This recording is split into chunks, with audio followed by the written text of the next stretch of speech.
Unrest is escalating in downtown Charleston as we are still about an hour and a half away from that mandatory curfew that will be county-wide. Throwing those rocks into the windows to break it right now. Now they're moving the line up further, and with that, those protesters on the other side of the street will have to start moving. I see a firework being thrown into the middle of the police. We are going to get back. Police are moving backwards right now. I'm not sure entirely what's going on, but they are starting to move backwards. The crowds have seemed to grow. What I have seen over the course, that's shooting. Give me a second.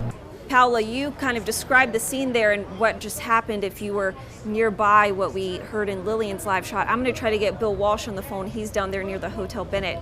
But Paula, what's happening there? What's happening there? Caitlin, you can see right now there was a police car that was just protesters hit it with rocks. You can see it passing by right now, just the window completely smashed. There was debris on the ground. Again, those protesters were out here sort of throwing rocks at that police car. We don't know if it's going to happen again. They are starting to kind of move some of their vehicles away from where we are. Chief Meteorologist Bill Walsh was actually downtown for an anniversary dinner with his wife. And Bill, you and your wife had to take cover in Hotel Bennett as these riots turned violent. Bill, what can you tell us now? A curfew has been in effect since 11 o'clock. What are you seeing right now? Really, glass is smashed pretty much everywhere, and these are very big and large windows. Hang on a minute, there's something going on. We got a lot going on here, folks. Stand by. Let me look outside just for 1 second. Hold on, So there's flashbangs going off.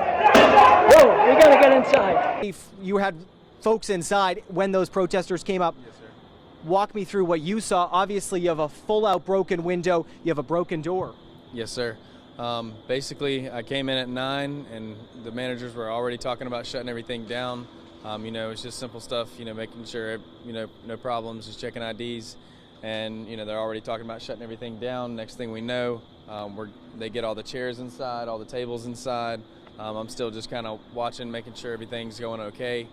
And the next thing I know, we see just the riot of people, just tons of people coming towards, and they see us, and the next thing I know, we're coming up the stairs trying to get away from everybody, and we just hear boom, and they hit this front window. This is Daniel with Lasso Loss, and we walked up and they were putting some boards up. So tell me about your store. Tell me what you've experienced tonight.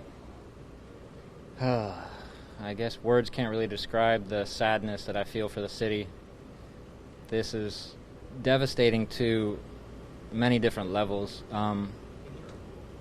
Nobody would ever assume that rioting would happen. For the majority of the protest was peaceful, and then the end of it just became a disorganized clutter F of people trying to destroy the city. As we continue to look at the second day now of protesting down in Charleston, our Caitlin Stansel is downtown on Mary Street, and Caitlin, they said if you are in that area after 6 o'clock, you do run the risk of being arrested. It's after 6 now. And here we have boarded up businesses, Black Lives Matter written.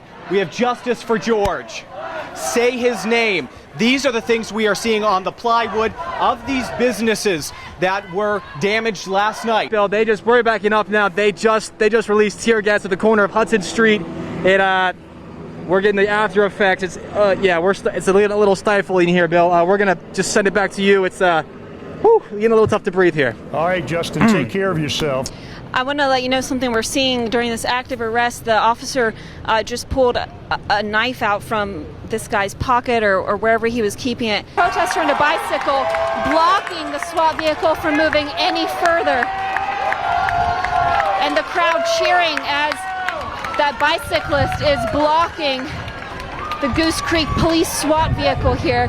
Protesters now gathering around that bicyclist and fully blocking that vehicle. Now the vehicle's backing up. There's another SWAT vehicle on the oh, there's a canister, Rob! Move! Tear gas, they're deploying tear gas. They've deployed about 2 of them now. The crowd is starting to run. There just went another one, a third. I'm gonna make sure our crew's okay. Rob, Allison, Lillian,